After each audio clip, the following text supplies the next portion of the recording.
저는 목사님이 말씀하신 대로 브라질 사람인데요. 브라질 신학교에 가서 공부할 때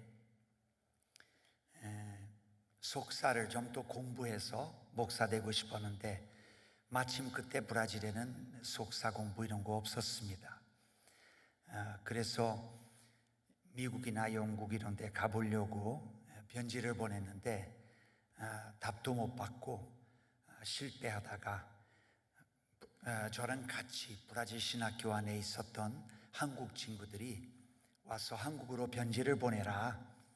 한국은 지금 많이 성장했고 교회가 신학교도 크고 이렇게 많은 외국인들한테 장학금을 주니까 한국에서는 장학금을 받는 것이 가능하겠다 해서 그 한국 친구들한테 총신 우리 학교의 주소를 받아가지고 편지를 보냈어요. 보냈더니 그 편지가 간 지가 지금 40년 된 거예요. 1982년도에 총신으로 첫 번째 편지 보냈어요. 그래서 보냈더니 갑자기 저는 아무 기대가 없었는데 한국에서 긍정적인 답이 온 거예요. 너가 여기 와서 우리 학교에서 공부하고 싶은 너의 마음에 대해서 우리가 기뻐하다. 참 좋다. 그래서 여러 가지 서류를 저에게 부탁을 하고 제가 다 보내고 그 다음에 1년 반 정도 지나서 장학금을 full scholarship 그렇게 받게 되었고 84년도에 신학교 편입해가지고 한국에 가게 되었습니다. 그래서 한국에 가서 신학교 들어가자마자 여러 외국인들이 왔는데 그 외국인들하고 저하고 각자 한 사람 한 사람씩 한 교회로 보냈어요. 그래서 저는 청량리에 있는 동도교회로 갔는데 동도교회로 갔더니 한국에 있는 가장 예쁜 아가씨를 만났습니다. 여기 옆에 있어요. 그래서 5년 지나서 우리가 결혼을 하고 오늘 여기 영어 예배에 설교했던 전도사가 거기서 태어났습니다. 그래서 지금 여기 웨스트민스터 다니고 있고 또 브라질에 와서 난 딸도 있습니다. 우리 딸이 이제 우리에게 또 소녀딸을 주셨습니다. 봤습니다. 그래서 하나님께 감사합니다.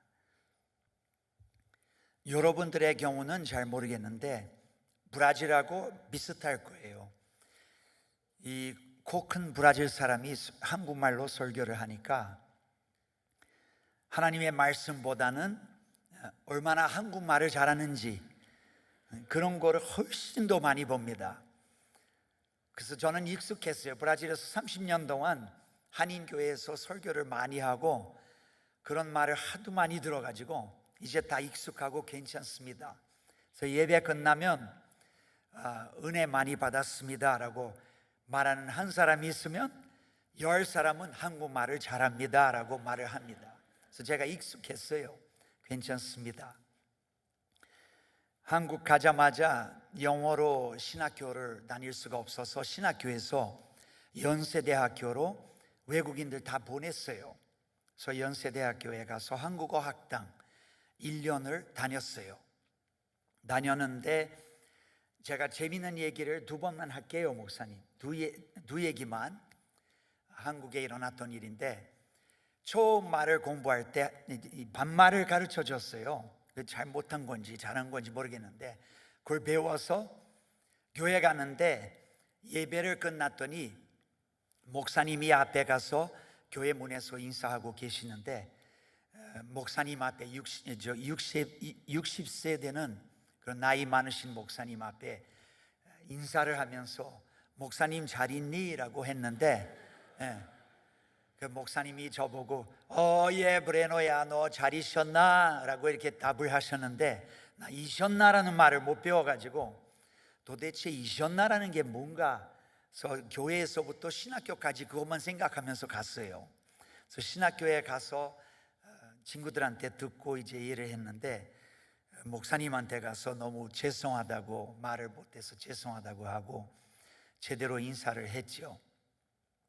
목사님 그동안 잘 계셨습니까? 라고 말씀드렸죠. 그런 경우가 있었고, 또 재미있는 일이 언제 있었냐면 미안합니다라는 말과 고맙습니다라는 말을 바꿔 써가지고 버스를 타고 있었는데 버스가 갑자기 이렇게 길을 코너에 이렇게 꺾으면서 우리가 넘어질 뻔하다가 제가 버스 안에서 만원이 돼가지고 어떤 할머니의 발을 밟아버렸어요.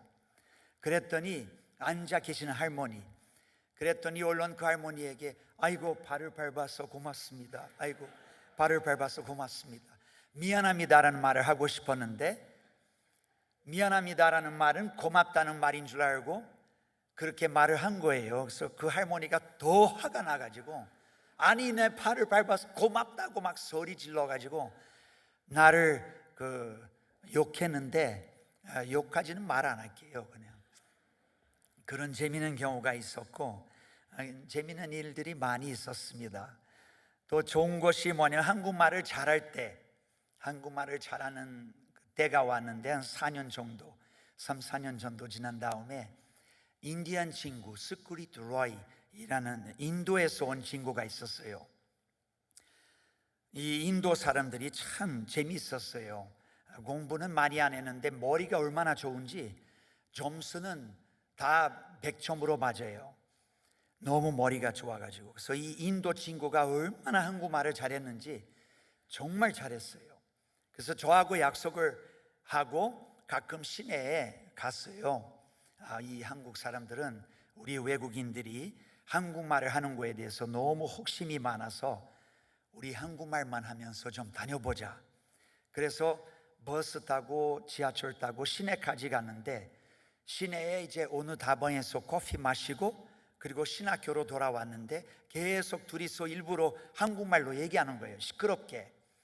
그래가지고 한국 사람들 다 너무 그거 재미있어가지고 얼마나 쳐다보고 아유 저 봐라 저 외국인들 봐라 저 두 외국인들 봐라 계속 그런, 우리는 그거 보고 좋아하고 또 서로 웃고 그렇게 지내면서 이제 신학교로 돌아오는 그런 일들이 있었어요. 그냥 재미로 그렇게 지내는 적이 있습니다. 수크리트 로이라는 친구는 인도에 한국에 목사되고 인도에 가서 교회를 수십 교회를 개척했어요. 아주 훌륭한 선교사가 되었습니다. 저도 브라질에 돌아가서 목사가 되었는데 개인적으로 제가 받은 사명도 개척교회인데 지금 이제 아까 목사님이 말씀하신 대로 거의 죽었던 교회를 다시 이렇게 살아나도록 그런 사역을 해달라고 노회한테 부탁을 받아서 사역하고 있고, 또 개척교회 그 지방도시에 상파울루 주 지방도시에 첫 번째 개척교회를 하고 있습니다. 그동안 작년까지 30년 동안 상파울루 주 수도 브라질리아 나라, 브라질 나라 수도 말고 브라질리아 말고 상파울루 주 수도 상파울루 시에 30년 동안 개척 목회를 하면서 거의 한 30교회 정도 이렇게 개척을 했습니다. 이제 지방으로 가서 지방에도 장로교 교회, 순복음 교회들은 많은데 장로교 교회는 거의 없어요. 그래서 지방 상파울루주가 큰 주고 도시가 645개 도시가 있는데 그 중에 한 400도시 정도는 장로교 교회가 없어요. 그래서 우리 노회는 그 지방 노회 240개 도시를 커버하는데 그 240도시 중에 43개만 장로교 교회가 있고 197개 도시는 장로교 교회가 없어요. 그래서 그런 도시에 교회 없는 그런 도시에 교회 개척하도록 거기로 작년 12월에 우리가 이사 갔습니다. 그래서 첫 번째 시작했고 앞으로 베델 교회하고 같이 또 목사님하고 같이 많은 교회들을 그렇게 개척했으면 좋겠습니다. 여러분들도 단기 선교 여행으로라도 오세요. 브라질로 오세요. 우리하고 같이 전도하고 열린 예배도 드리고 이렇게 브라질을 보실 수 있도록 이렇게 목사님이랑 같이 오시기를 바랍니다. 기다리겠습니다. 오실 거죠? 오늘 말씀으로 다시 돌아갑시다. 마태복음 5장 20절 중심으로 말씀드리는데요, 마태복음 5장 20절 말씀 그 한 구절만 다시 한번 보도록 하겠습니다. 다 같이 마태복음 5장 20절만 다 같이 말씀을 보겠습니다. 내가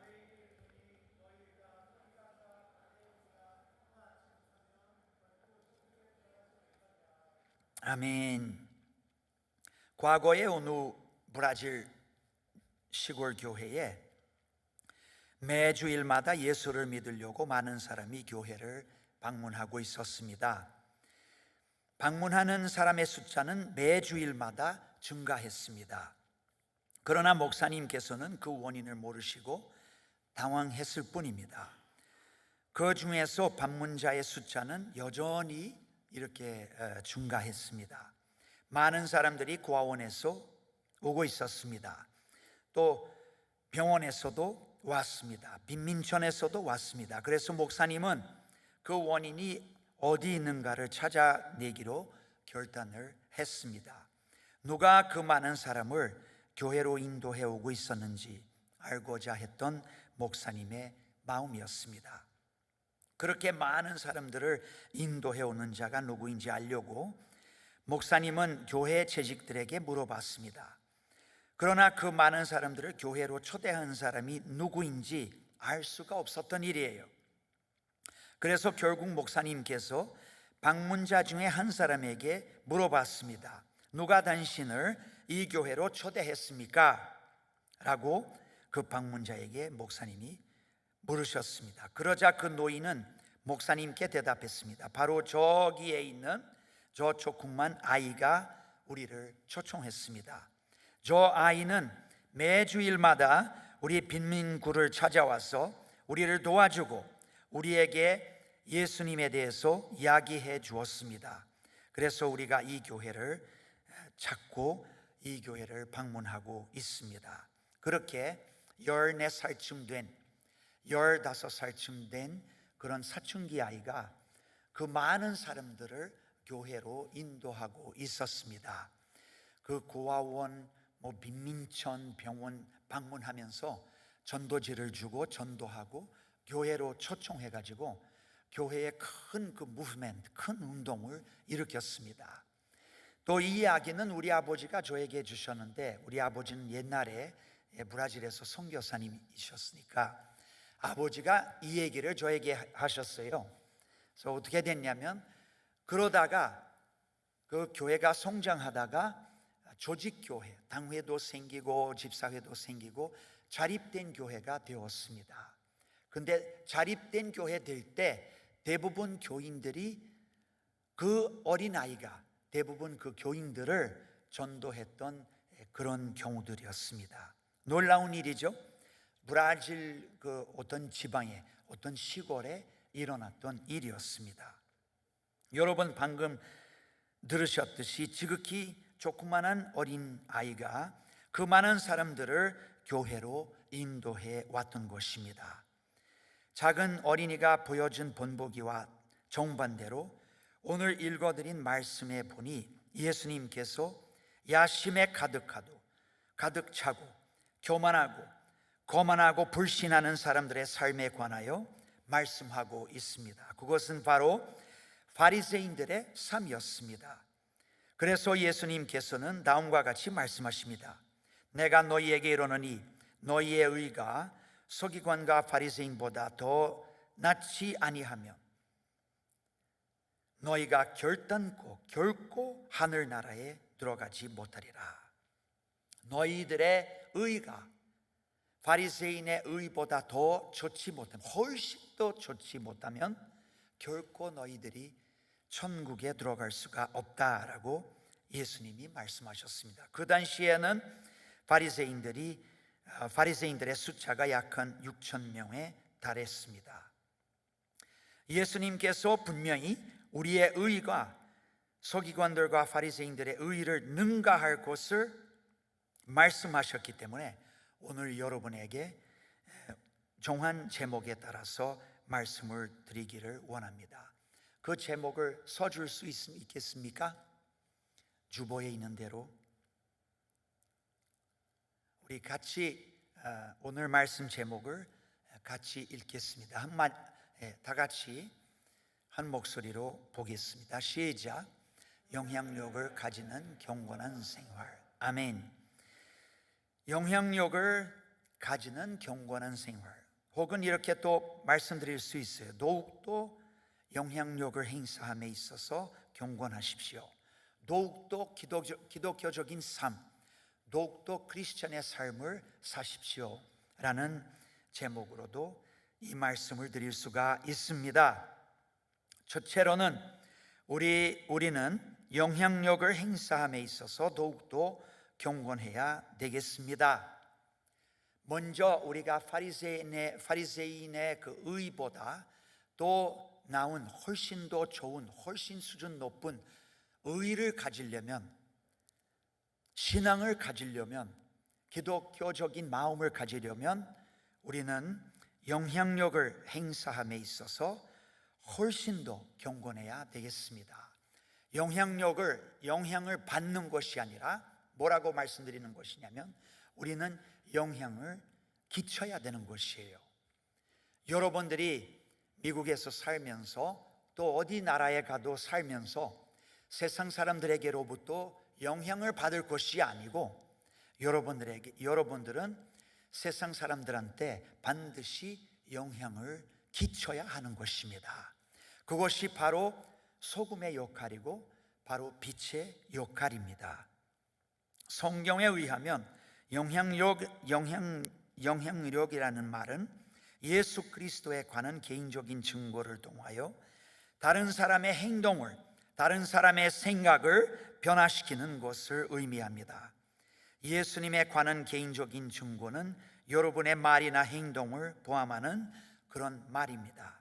그렇기 때문에 하나님께서 성경에 너희는 세상의 소금이요 너희는 세상의 빛이라고 말씀하고 계시는 것입니다. 왜 하나님께서 그렇게 말씀하시는 것일까요? 그것은 다름이 아니라 이 세상은 어둡고 우리는 어두운 세상의 빛이 되기 때문에 그렇습니다. 불신자들은 아직도 죄를 지으면서 어두움 가운데 살고 있습니다. 그러나 여러분들은 예수님을 믿어 길이요 생명이요 진리가 되시는 예수님을 알고 계십니다. 참된 길을, 생명의 길을, 빛의 길을 여러분들은 알고 계십니다. 여러분들은 예수 그리스도 안에 있기 때문에. 그러나 세상 사람들은 죄 가운데 빠져 있기 때문에, 세상 사람들은 어두움 가운데 살고 있기 때문에, 세상에 있는 점령들은 하나님을 모르고 소망 없이 살고 있기 때문에 여러분들은 그들 가운데 빛이 되는 것입니다. 하나님의 빛이 되는 것입니다. 소금이라는 것은 소금이라고 말씀했을까요? 다름이 아니라 세상 사람들은 맛없는 삶을 살기 때문에. 소금은 뭐 때문에 사용합니까? 맛이 있도록 소금을 쓰는 거죠. 이 세상 사람들은 예수 그리스도 밖에 살기 때문에 소망이 없는, 하나님을 모르는, 맛없는, 영적인 맛없는 그런 불쌍한 삶을 살고 있습니다. 여러분들은 그와 달리 예수님을 알기 때문에 여러분들은 빛 가운데, 생명 가운데, 하나님의 거룩한, 하나님의 영원한 길 가운데 살고 있습니다. 그래서 여러분들은 그들의 소금이고 그들의 빛입니다.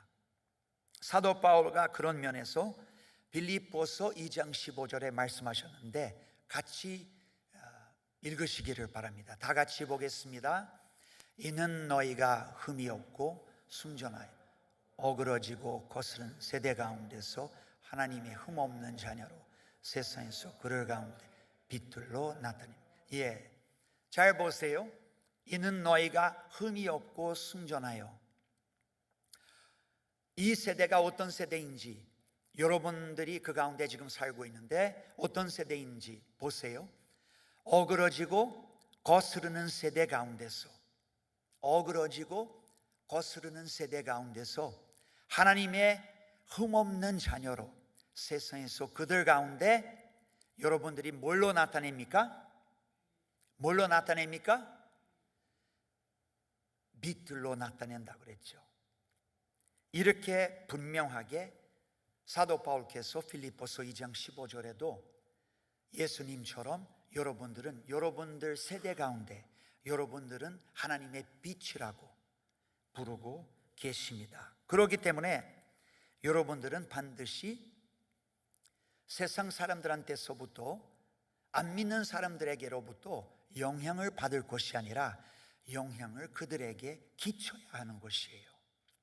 여러분의 행동으로, 여러분의 말로, 여러분의 생각으로, 그 사람들의 생각으로, 그 친구들의 말, 그 친구들의 행동, 그 친구들의 삶을 변화시켜야 되는 것입니다. 그래서 먼저 이 영향력을 가지는 새로운 생활을 하는 데 있어서 여러분들이 빛의 역할, 소금의 역할 더욱더 하시기를 주님의 이름으로 축원합니다. 네 가지 한계를 벗어나시기를 바랍니다. 먼저 예배의 한계, 예배당의 한계. 예배당 안에서만 주님을 믿고 주님을 주장할 것이 아니라 여기를 밖으로 나갈 때, 예배당의 한계를 벗어날 때 여러분들이 빛이 되는 것이에요. 여기보다 여러분들이 소금이 되는 것이에요. 이 안에서는 우리가 예배자가 되는 것이고, 예배 끝나고 저 문에서부터 밖으로 나가면 우리 모두가 선교사예요.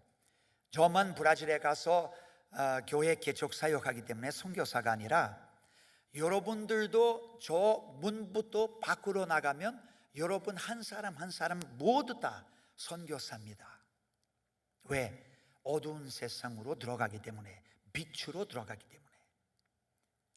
영적인 맛없는 세상으로 소금으로 저 문에서부터 들어가기 때문에 여러분들도 예배 끝나기만 하면 여러분들도 선교사가 되는 것입니다. 아멘입니까? 두 번째는 목사, 교역자의 한계를 극복해야 되는 것이에요. 벗어나야 되는 것입니다. 보통 성도들이 누구나 어디서나 어느 나라에서나 전도하는 일, 복음 전하는 일, 다른 사람을 변화시키는 일, 목사들에게, 우리 교역자들에게만 맡겨요. 이거는 목사 할 일이지 내가 할 일이 아닌 것처럼 말을 안 해도 그렇게 살아가요.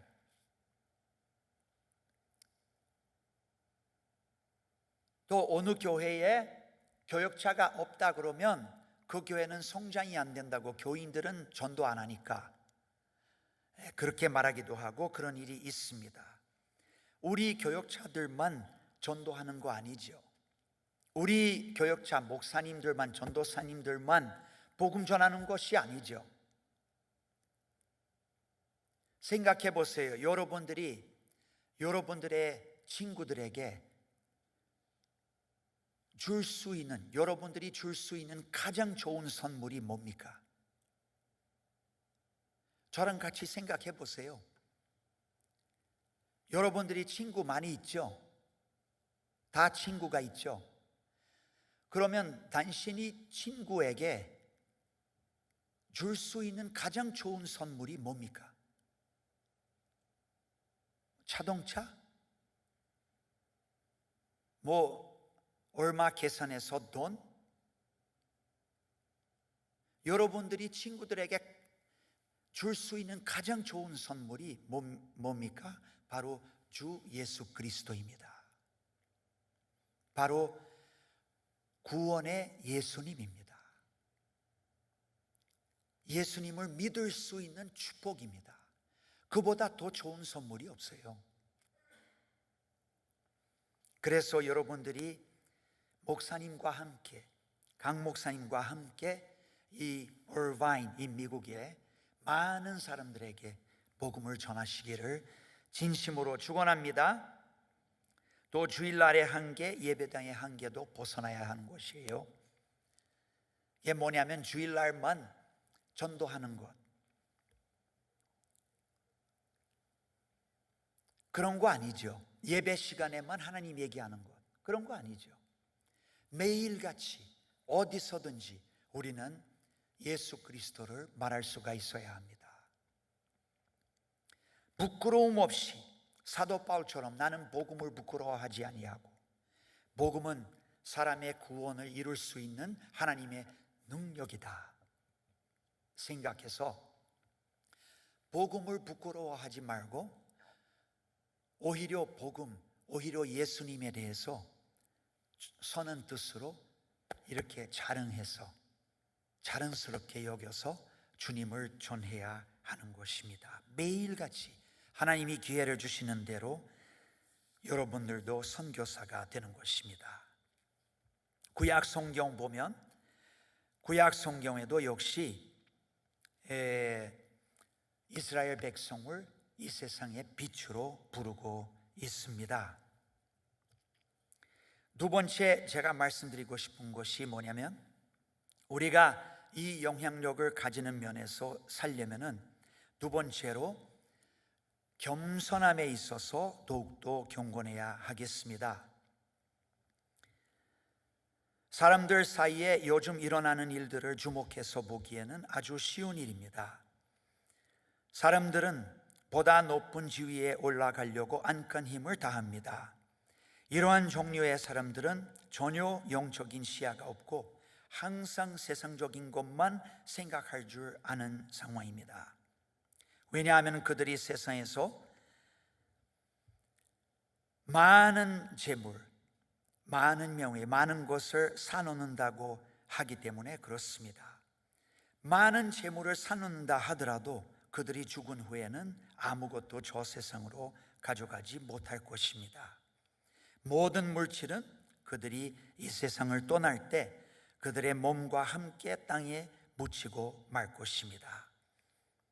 그래서 우리는 반드시 겸손에 있어서 더욱더 경건해야 하는 것입니다. 어떤 이 겸손을 생각하면, 오늘 예수님이 바리새인에 대해서 말씀했는데, 바리새인은 첫 번째 절대로 아무 사람에게 선한 영향을 미치지 않았고, 또 두 번째로 바리새인이 가지고 있었던 대표적인 것이 뭐냐면 교만한 마음이었어요. 그렇기 때문에 예수님이 말씀하시는 거죠.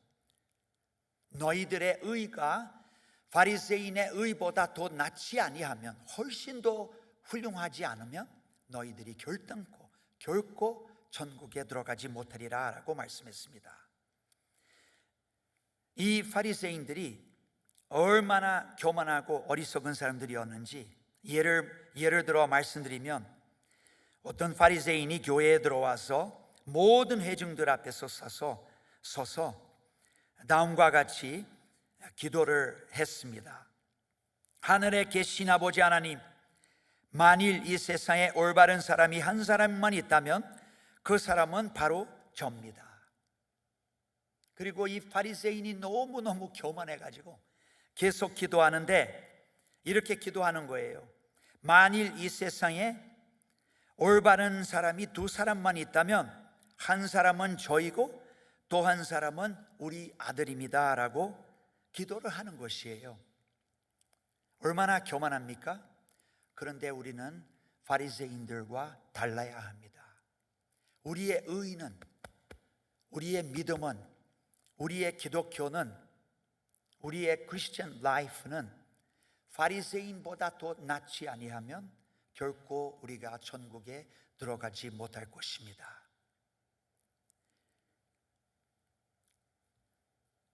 먼저 영향력을 행사함에 있어서, 두 번째는 겸손함에 있어서 우리가 더욱더 경건해야 되겠습니다. 우리의 의식 속에는 그런 경향이 있는 듯해요. 바리새인처럼 살아가는 것. 우리는 이런 거만하고 교만한 의식을 우리 마음으로부터 몰아내야 하는 것입니다. 우리는 바리새인과 무엇인가 달라야 하는 것입니다. 하나님께서는 자기 자신을 낮추사 우리 주님이 되셨기 때문에 우리도 겸손해야 하는 것입니다. 여러분, 세례 요한의 겸손을 본받아야 할 것입니다. 세례 요한은 말하기는 나는 예수 그리스도의 신발 끈도 불착욕도 없다고 고백을 했습니다. 예수님은 흥하여야 하겠고 나는 쇠하여야 하겠다고 세례 요한이 이렇게 겸손하게 고백했습니다. 그런데 보세요, 세례 요한은 예수님이 오시기 직전에 마지막 예언자로, 마지막 선지자로 오셨기 때문에 세례 요한은 학자들이 말할 때 제일 중요한, 제일 크신 예언자였다, 프로페트였다. 예수님 직전에 와서 마지막으로 오셨으니까, 예수님의 길을 예비하러 오셨으니까. 그런데 그 중요한, 그 높으신 그 선지자님께서, 세례 요한이 이렇게 겸손하게 예수님은 늘 흥하여야 하겠고 나는 항상 쇠하여야 하겠다라고 고백을 했습니다. 사랑하는 성도 청년 여러분, 더욱더 겸손한 사람들이 되시기를 진심으로 주님의 이름으로 축원합니다. 여러분들은 우리 주님의 겸손에 대해서 잘 알고 있을 것입니다. 예수님은 하나님이었습니다. 그러나 예수님은 우리를 구원하시기 위해 하늘나라의 영광을 저버리고 말구유에서 탄생하셨습니다. 보세요, 예수님이 탄생하셨을 때부터, 그 순간부터 겸손의 본을 보이셨습니다. 우리를 구원하시기 위하여 오셨는데 그렇게 탄생하셨습니다. 우리 주님은 전지 만물을 지으신 하나님이셨으나 인간들의 심판을 받아 우리들의 죄를 용서하기 위해 십자가 위에서 죽으셨습니다. 우리 주님은 이 땅에 오셔서 온갖 고난과 역경 그리고 온갖 슬픔을 당하셨으나 죄가 없으신 완전하신 우리 예수님이었습니다. 예수님은 우리들을 위해서 가장 아픈 죽음뿐만 아니라 우리를 위해서 가장 수치스러운 죽음을 십자가 위에서 당하셨습니다. 우리 주님의 마음은 겸손으로 가득 채워 있었기 때문에 그렇습니다. 그런 뜻으로 사도 바울이 빌립보서 2장 5절에서부터 11절까지 예수님의 겸손한 마음 말씀하면서 우리도 그와 똑같은 마음 품으라고, 가지라고 가르치고 있습니다.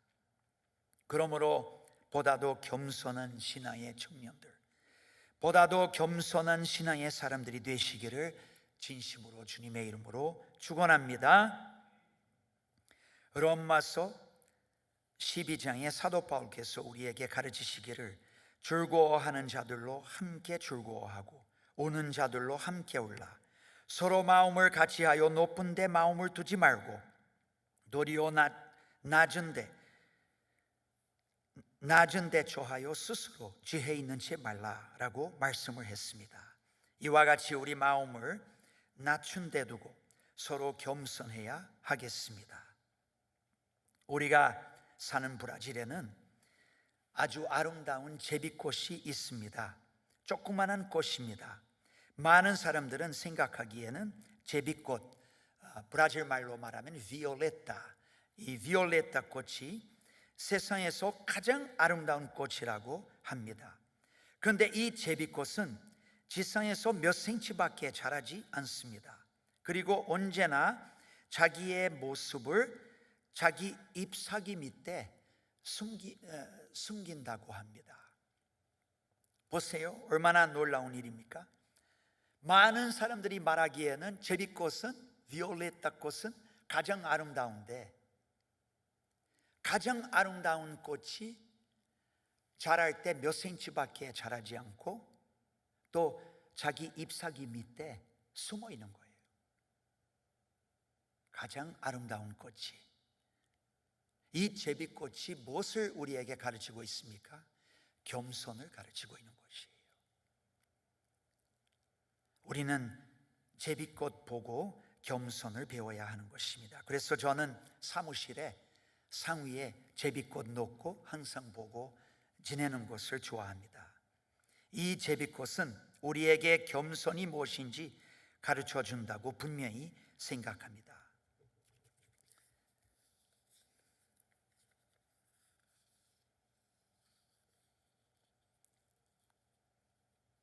겸손에 있어서 더욱더 경건한 사람들이 되시기를 진심으로 축원합니다. 겸손한 사람은 행복한 사람입니다.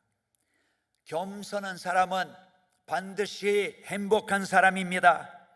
왜냐하면 우리 예수님께서는 분명히 말씀하시기를 자기를 높이는 자는 낮아질 것이요 자신을 낮추는 자는 높아질 것이라고 말씀했기 때문에 그렇습니다.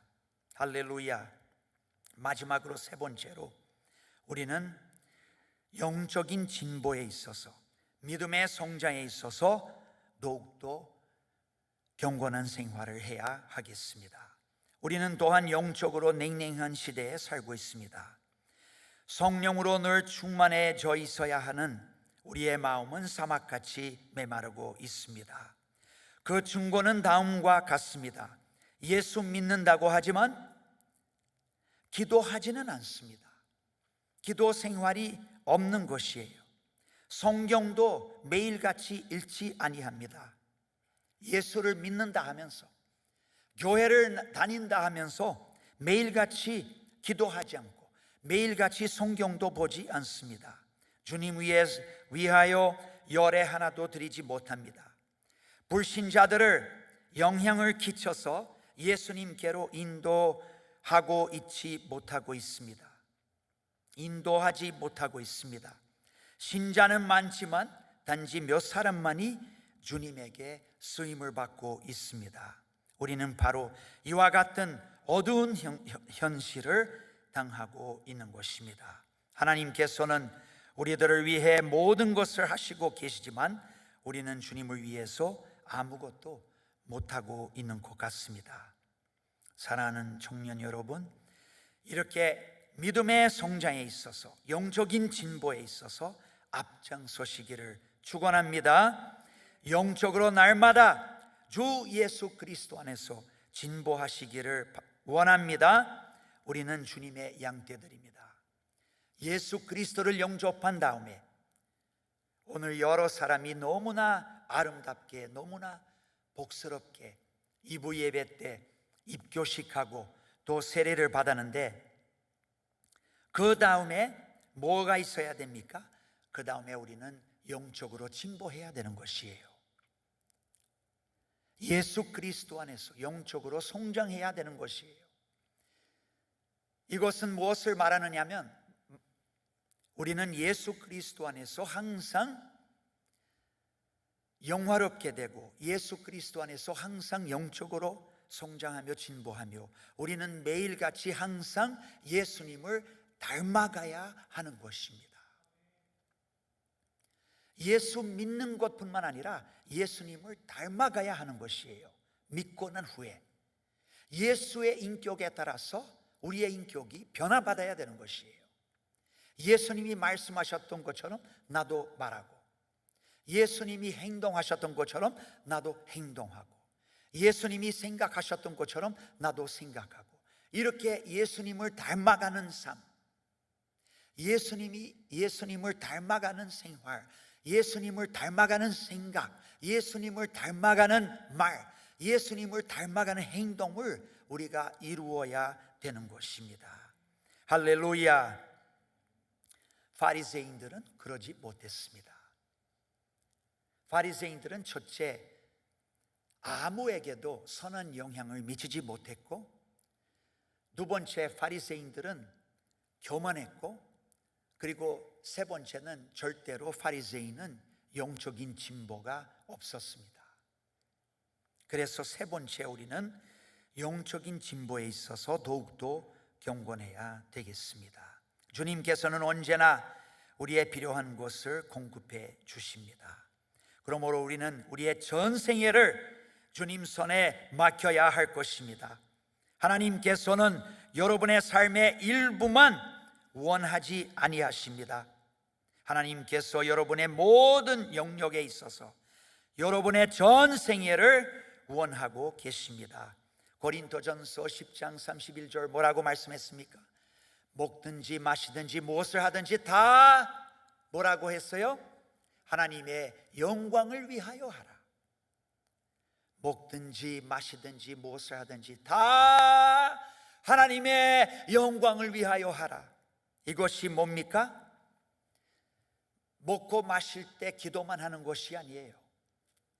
무엇을 하든지 다 우리의 전생에, 우리의 모든 삶이 하나님 중심으로 하나님의 영광을 위하여 예수 그리스도를 나타내기 위하여 살아야 되는 것이에요. 먹든지 마시든지 무엇을 하든지 다 하나님의 영광 위하여 모든 삶을 예수님 중심으로, 모든 인생을 하나님 중심으로, 하나님 말씀 중심으로 살아가라라고 말씀하는 거예요. 골로새서 3장 사도 바울께서 또 말씀하시기를 무엇을 생각하든지 무엇을 말하든지 예수 그리스도의 이름으로 하라 그랬습니다. 무슨 뜻입니까? 예수 그리스도를 대신하여 하라는 것이에요. 그래서 세 번째, 우리의 의가 바리새인의 의보다 더 나을 수 있도록 우리는 세 번째로 영적인 진보를 해야 되겠습니다. 영적으로 성장해야 되겠습니다. 이사야 6장은 그때 이렇게 말씀합니다. 그때 내가 들으니 주님께서 말씀하여 가라사대 내가 누구를 보내며 누가 우리를 위하여 갈고 하더라. 그때 내가 대답하여 가로되 내가 여기 있나이다 나를 보내소서라고 했습니다. 주 안에서 형제 자매가 되신 여러분들, 이와 같이 여러분들도 여러분의 전 생애를 이사야 선지자처럼 그리스도를 위해 헌신하시기를 축원합니다. 우리는 어디서든지 언제든지 예수님에 대해 말하는 것을 두려워하지는 않는다면 주님의 복음을 전하는 사자가 될 수 있을 것입니다. 여러분은 하나님께서 베드로전서 1장 16절에서 왜 내가 거룩하니 너희도 거룩하라 말씀하셨을까요? 그렇게 서 있죠? 같이 보실래요? 같이 봅니다. 기록되었으되 내가 거룩하니 너희도 거룩할지어다 하셨느니라 라고 했습니다. 왜 그렇게 하나님이 말씀하셨을까요?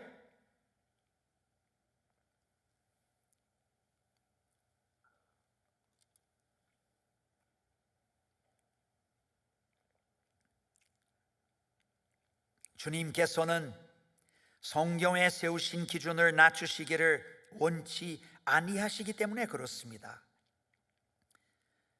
그러므로 세 번째로 우리가 온전히 거룩해질 수는 없지만, 이 현생에는 우리가 온전히 거룩해질 수는 없지만 우리의 힘을 다하여 주님의 뜻을 이루어 거룩하는 삶을 살아야 되겠습니다. 우리는 날이 가면 갈수록 우리의 영적인 삶이 향상되어야 하겠습니다. 영적으로 진보해지기를 원하는 사람은 그 사람을 위해서 잠언 4장 18절에 말씀하고 있습니다. 다 같이 잠언 4장 18절 보겠습니다. 의인의 길은 돋는 햇볕 같아서 그게 빛나 한낮에. 아멘. 의인의 길이 어떤 길인지 보세요. 분명하죠. 햇살 같아서 크게 빛나 한낮의 광명에 이르거니와. 의인의 길은 영적으로 성장하는 것입니다. 예수 믿는 사람의 길은 예수님을 닮아가는 것입니다. 항상 주님의 모습을 쫓아가는 것입니다. 한국에서 이런 찬송을 부르는데 여러분들 그걸 기억하는지 모르겠어요. 주를 앙모하는 자 올라가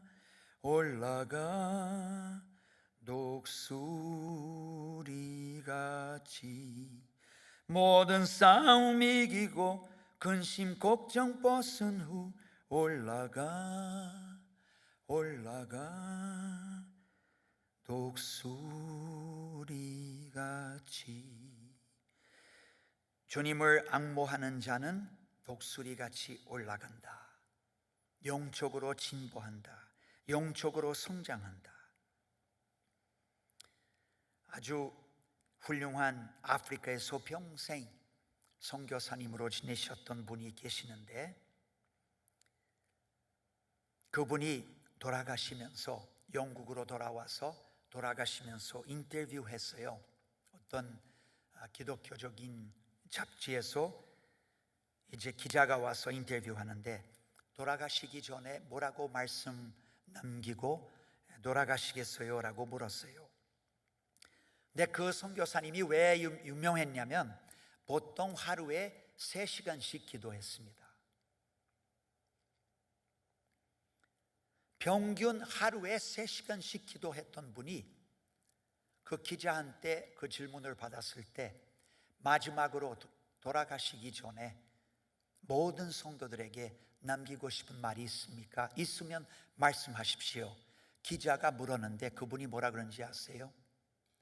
하루에 3시간씩 기도하던 분이 뭐라고 대답했는지 아십니까? 나는 더욱더 기도하지 못해서 죽는 것은 서운합니다 라고 말씀했습니다. 영적인 진보에 있어서 더욱더 경건하시기를 축원합니다. 여러분이 무릎 꿇어 기도할 때 비록 여러분들의 키는 작아지지만 여러분의 영은 성장한다는 사실을 기억하시기를 축원합니다. 영적으로 전진하는 삶을 사시기를 진심으로 축원합니다. 많은 사람이 교회에 다니지만, 많은 사람이 나는 예수님을 믿습니다 라고 말하지만, 제가 믿기에는 성령으로 충만함을 받기를 원하는 마음이 있는 사람은 많지 않습니다. 거의 없습니다. 우리가 성령의 충만함을 받는 것은 하나님의 명령인데, 사도 바울가 에베소서 5장 18절에 주신 명령인데, 성령의 충만을 받는 일에 대해서 관심이 없는 것 같습니다. 우리는 반드시 다른 삶을 살아야 되는 것입니다. 새롭게 살아야 됩니다. 이런 영적인 진보에 있어서 한국에서 제가 배웠던 것 중에 제일 귀한 곳, 총신 다닐 때 제일 귀하게 배웠던 것이 뭐냐면 기도의 생활입니다. 매일 5시에 의무로 새벽 기도 예배가 있었는데, 신학교 안에서. 그래서 매일같이 4시 반에 일어나서 빨리빨리 옷 입고 세수하고 5시까지 이렇게 문 통과했어요. 그래서 그때 카드가 있어가지고 그 카드를 틀어야 이제 참석했다는 증거가 되고, 1년에 3번만 빠졌으면 신학교에서 쫓겨났습니다. 그래서 어느 날 교수님한테 부탁했어요. 우리 외국인들만 거기 참석하지 않도록 의무로, 법으로 참석하지 않도록 허락해 주십시오. 우리는 그런 거 전혀 익숙하지 않고 그런 거 없는 나라에서 왔습니다. 부탁을 했더니 김인환 교수님이 뭐라고 하셨냐면, 절대 노이다, 안 된다, 바로 대답을 하셨는데, 왜 그러느냐 2가지 우리에게 물으셨어요. 너희들이 여기 공부 끝나면 돌아가서 목사 되겠느냐? 니네 나라 가서 목사 될 거냐? 복음 전할 거냐? 거기 질문에 우리가 긍정적으로 답을 하지 않았으면은 그럼 가야 되는 것이거든요. 장학금 포기하고 가야 되는 거거든요. 그런 약속으로 갔으니까. 그래서 다들 우리는 돌아가면 목사 되겠습니다. 그래서 그분이 당장 뭐라고 말씀했냐면, 어느 나라 가도 어느 문화 속에 있어도 어느 기후 날씨 안에 속에 있어도 기도하지 않는 사람, 기도의 삶을 이루지 않는 사람은 목사 될 수가 있냐? 선교사가 될 수가 있냐? 뭐라고 대답했겠어요? 그 자리에 여러분들이 저 대신에 있었더라면 뭐라고 대답했겠어요? 그러니까 기도의 삶을 살아야 되니까 그것을 배우기 위해서 새벽 기도이는 거야. 그래서 노이다. 그리고 두 번째 뭐라고 대답했냐면, 이 기도 때문에, 이 새벽 기도 때문에 우리 대한민국, 우리나라 모든 한국 사람들이 복음을 받아들였다. 예수를 믿었다. 영접했다. 이 새벽 기도 때문에, 이 기도의 삶 때문에, 이 금식의 삶 때문에 이 나라 대한민국의, 이 민족 대한민국 사람들 가운데 기독교 역사에 가장 큰 부흥이 일어났습니다. 그런데 우리가 어떻게 너희들에게 기도 가르치는 것을 의무로 하지 않겠느냐? 이거 안 된다, 가라. 그래서 대답을 받고 다 갔습니다. 오늘 와서 생각하면 틀림없습니다. 틀림없어요. 한국에서 제일 귀하게 배웠던 것은 기도의 생활입니다. 저 여러분들이 비록 어린 나이라도 하루에 잠시만 말씀 읽고 기도하세요. 여러분의 삶이 다 변할 것입니다. 길게 시작하지 않아도 돼요. 가면 갈수록 길어지면 되니까. 중요한 것은 하는 것이에요. 그렇게 기도의 생활, 성경 보는 생활을 해야 영적으로 성장하는 것이에요. 우리가 기도 안 하는 것, 성경 안 보는 것, 시간이 없어서 바빠서 안 하는 것이 아니에요. 하고 싶지 않아서 안 하는 거지. 게을러서 안 하는 거지. 거기에 우선이 없어서 안 하는 겁니다. 그래서 우리는 우리의 마음을 새로 가져야 하는 것이에요. 나는 반드시 하나님의 말씀을 봐야 한다. 나는 반드시 기도를 해야 한다. 매일같이 이 일을 해야 한다 라는 생각을 가지고 자신의 생활을 만들어야 하는 것입니다. 오늘은 영향력을 가지는 생활, 바리새인의 의보다 훨씬 더 좋은 수준 높은 의를 가지는, 믿음의 삶을 가지는 그런 경건한 생활에 대해서 여러분들에게 말씀을 드렸습니다.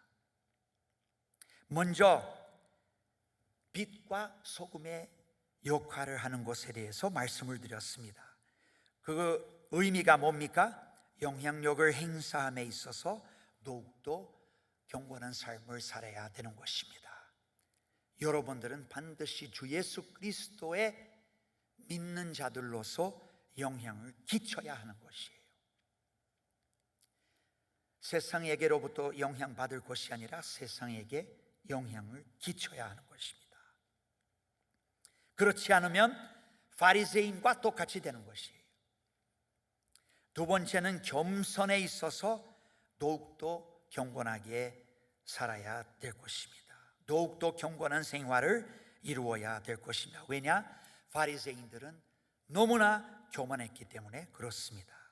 마지막으로는 바리새인은 전혀 영적인 진보가 없었으니까, 태어난 그대로 죽었기 때문에 우리는 영적인 진보, 믿음의 성장에 있어서 더욱더 경건해야 되겠습니다.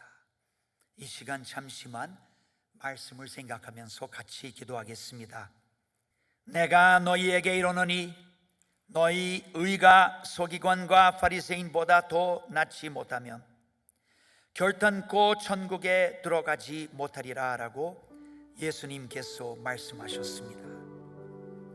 주님이 이 자리에 계십니다.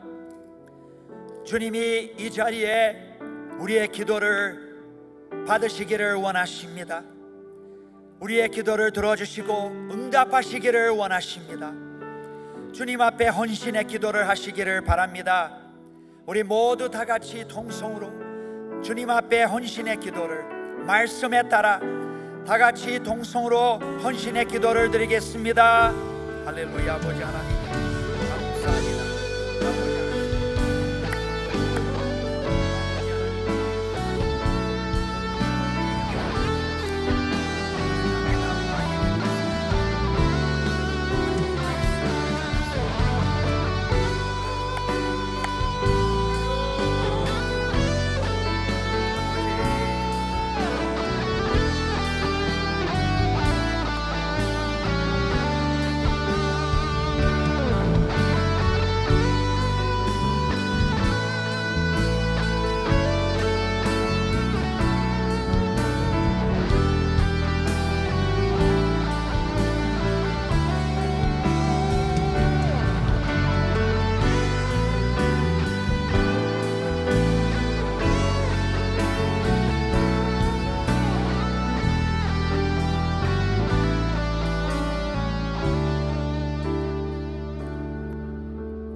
거룩하신 아버지 하나님, 우리는 분명히 알고 있습니다.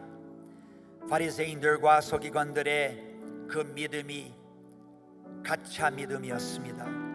하나님 앞에 절대로 인정받지 못한 그런 믿음이었습니다. 절대로 그 믿음으로 하나님 나라에 들어갈 수 없었습니다. 지금도 그렇습니다. 오 하나님이여, 그러므로 우리를 불쌍히 여겨 주시옵시고, 주님께서 성령의 능력으로 우리를 충만하게 하셔서 우리가 바리새인들보다 더 나은, 더 훌륭한, 주님을 기쁘시게 하는 그런 영적인 삶, 그런 믿음의 생활을 이룰 수 있도록 아버지 하나님이여 축복하여 주시옵소서. 하나님, 진심으로 이 세상을 떠나 하나님 나라에 주님을 만나러 올라가려고 합니다. 우리 마음이 다 이와 똑같습니다.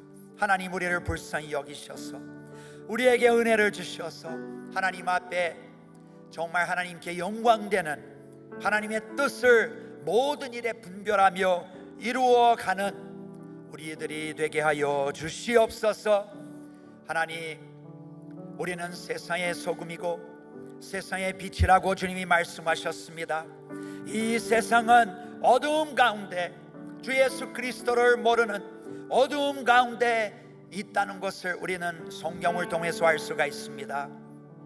우리는 그들 가운데 빛의 역할을 해야 하는 것입니다. 그들에게로부터 영향받을 것이 아니라 그들에게 영향을 끼쳐야 할 것입니다. 우리의 행동, 우리의 생각, 우리의 말을 통해서 그들을 변화시켜야 될 것입니다. 그러기 위하여 주님, 우리 베델교회 청년들 축복하여 주시옵소서. 얼바인에서 이 귀한 주님의 청년들을 사용하여 주시옵소서. 아버지 하나님, 부탁합니다. 이 지역에 이 청년들이 주님의 선교사들이 되도록 은혜를, 특별한 은혜를, 특별한 성령의 능력을 베풀어 주시옵소서. 바리새인처럼 교만하고 거만할 것이 아니라 반드시 예수님처럼 겸손하고 겸손하게 살아가도록 주님, 우리 귀한 베델교회 청년들을 축복하여 주시옵소서. 그리고 하나님이여, 바리새인같이 아무 영적인 진보 없이, 바리새인같이 아무 믿음의 성장이 없이 살 것이 아니라 항상 주 예수 그리스도 안에서 기도하고 말씀 보며 주 예수 그리스도를 닮아가는 믿음의 성장을 이루는 이 복된 경건한 생활, 복된 신앙의 생활을 이루는 우리 베델교회 청년들이 다 되도록 주님 은혜를 베풀어 주시옵소서. 하나님, 진심으로 감사드리며 우리 모두를 하나님께 부탁하며 살아계신 예수 그리스도의 이름으로 기도합니다. 아멘.